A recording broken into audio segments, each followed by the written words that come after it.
Hey everybody, and welcome to a brand new Minecraft adventure unlike any other you've seen before. A brand new hardcore series in a world I like to call Dreamland. I've got big plans for this world, including a heavy focus on lore this season, but I'll explain more on that later. First, I want to show you everything I accomplished before day 500. Starting on day 1 in this dark oak forest on the edge of the world, isolated from any civilization whatsoever. Not the worst start to the game, but certainly not the best. I am going to build here, but I need to get geared up first. So for now, I'm going to leave spawn on the lookout for any structure or loot or village that may help me speed things up a bit. And it wasn't long before I came across this nice little savannah village on the hill, ready to welcome me with open arms. I decided to take vacancy in one of the smaller houses for now and to really make it my own, with a small cow farm and a little crop field to help me with my food supply.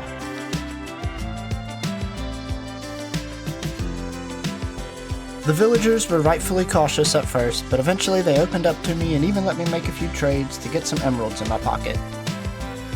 The next thing I would need from this village is a good supply of iron, so after wasting way too much time down in the mines, I decided it would just be easier to make a farm. This village played a huge part in getting me through the early game, but now we have to make some real progress. It was now time to enter the Nether, and I wasn't coming out until I had everything I needed.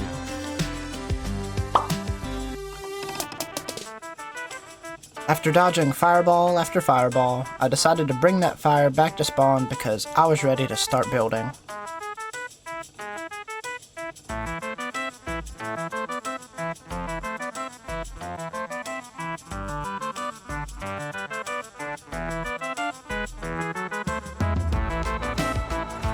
After putting out the flames and setting up a little work area, I was ready to finally build my starter house, along with a few villager houses to match.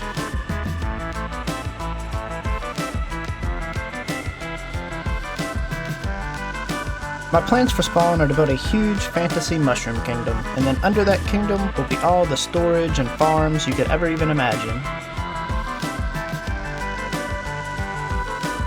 So after making a storage system and sorting a few things, I decided I needed to make my crop farm along with some sugarcane, bamboo, and cactus farms.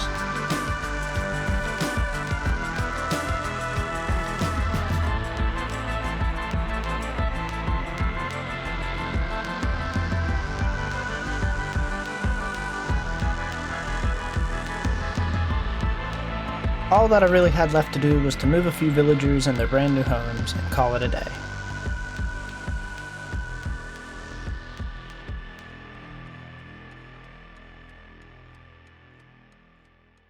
Now, to those of you with a very keen eye, you may have noticed earlier that I have a jungle in my backyard, and this gave me a fantastic idea. So I needed a closer iron farm anyway, and the jungle is close enough to spawn that it'll probably stay loaded most of the time. So I built a new iron farm and decorated it to look like an abandoned jungle temple. I'm really happy with how this build came out. I didn't have too much trouble spawn proofing, and it produces a ton of iron, and it looks great on top of all that.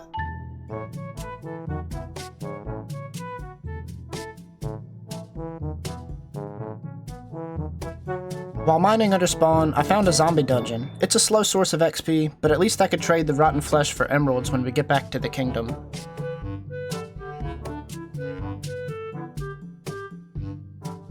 I also found a skeleton spawner, and I made this farm with a lava blade so that I could go AFK here, because we're going to need a lot of bone meal in the near future. And if I'm going to be farming zombies and skeletons, then I need to be farming creepers as well, so I built this little creeper farm that I could go AFK at whenever I need gunpowder. And then I actually built a second creeper farm that uses looting 3 and gets far better rates.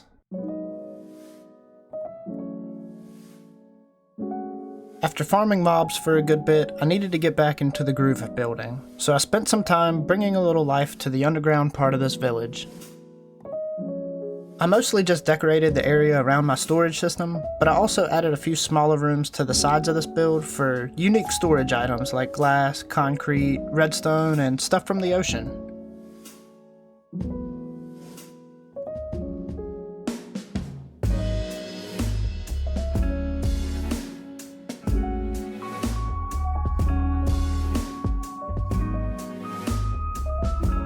And you may notice in the back of the concrete room there's a small manual concrete farm. And in the glass room there's 2 lava farms on either side to help fuel the sand smelter in the middle.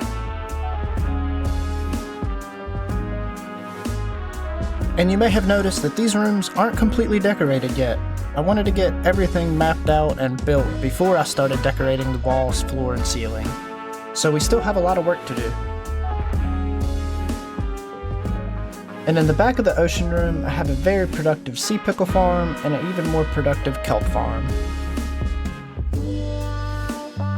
Now don't get me wrong, there's a ton of work we need to do underground, and I dug out this entire area over here I plan on using in the future, but for now, there's more important matters at hand. We need to get back up top above ground and build ourselves a raid farm.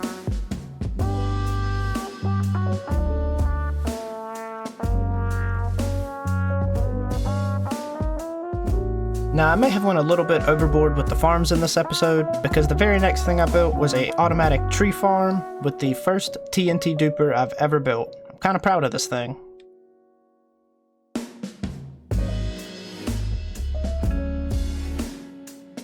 After the tree farm, I decided I needed a flower farm, so I went ahead and found a flower forest that was next to a swamp and built 2 of them. That way I can have blue orchids and some of the basic flowers at the same time.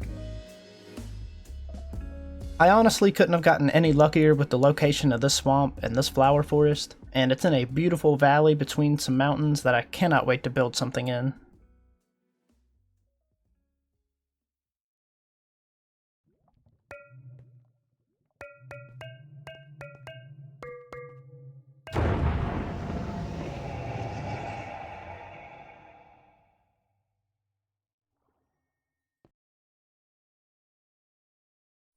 Now while I fight the dragon, I'd like to talk a little bit about the lore of this world and how I'm thinking of playing this game lately.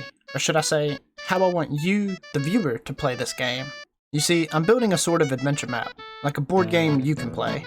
Yeah, you're watching me play Minecraft on YouTube, but when the world download releases, and you play it, it'll be like you're playing a fantasy game inside the game of Minecraft that you watched me build on YouTube. From the moment you spawn in, you'll be guided on this journey that'll take you all over the world, have you fight all the bosses, see all kinds of builds, and ultimately live out this story that I've been designing for you all. Along the way, you'll find villager diaries and other books with clues as to where things might be located in this world, maybe something to do with the new bookshelves coming in the 1.20 update. A good example of this is the iron farm that we built in the jungle. Somewhere near spawn will be a history book all about the civilization that used to live in the jungle and was on the brink of an iron age before something catastrophic happened, and all that's left of them is this temple.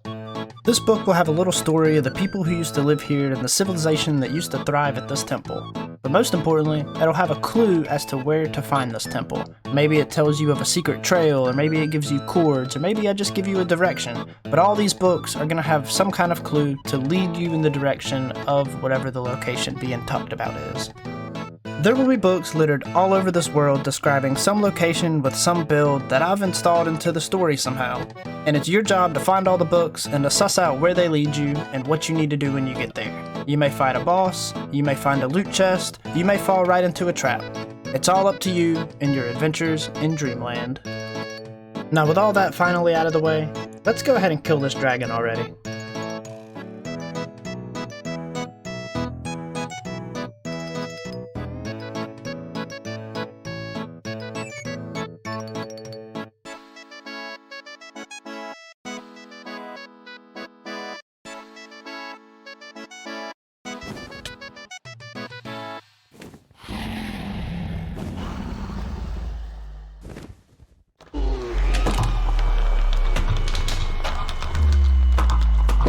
And now with that giant bird out of the way, we can finally claim our prize and start looting the inn for some of its resources.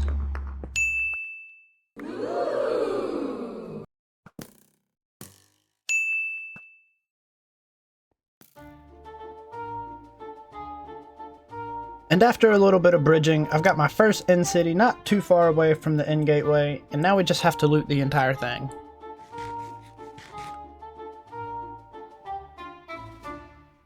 Especially that.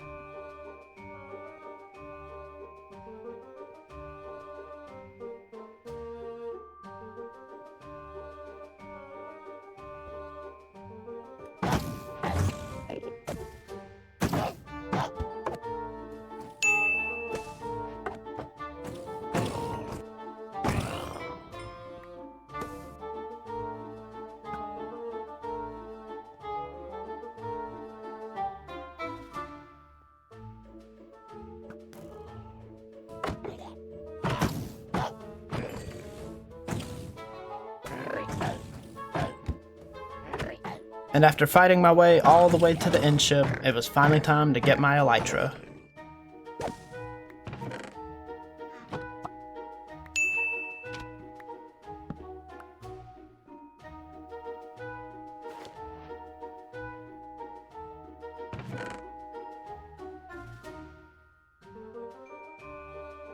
And now that I finally have wings and rockets, I decided to have a little fun and go back to the Nether to do a little bit of ghast hunting.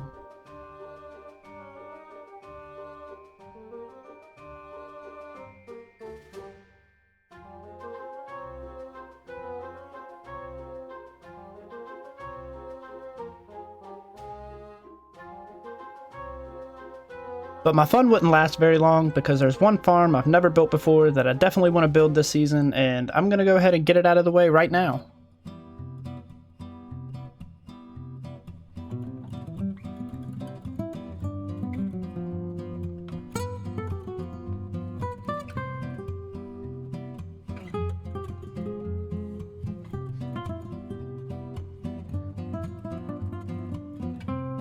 I highly recommend, if you've never built a shulker farm before, you definitely need one in your world, especially if you're playing hardcore, because storage will never be a problem for me again. All of these shulker shells are from one very short AFK session, and it's already produced a shulker box and some change of shulker shells for me. Now I'm going to finish this episode off with one of my favorite farms, a very basic sheep farm for all colors of wool in the game.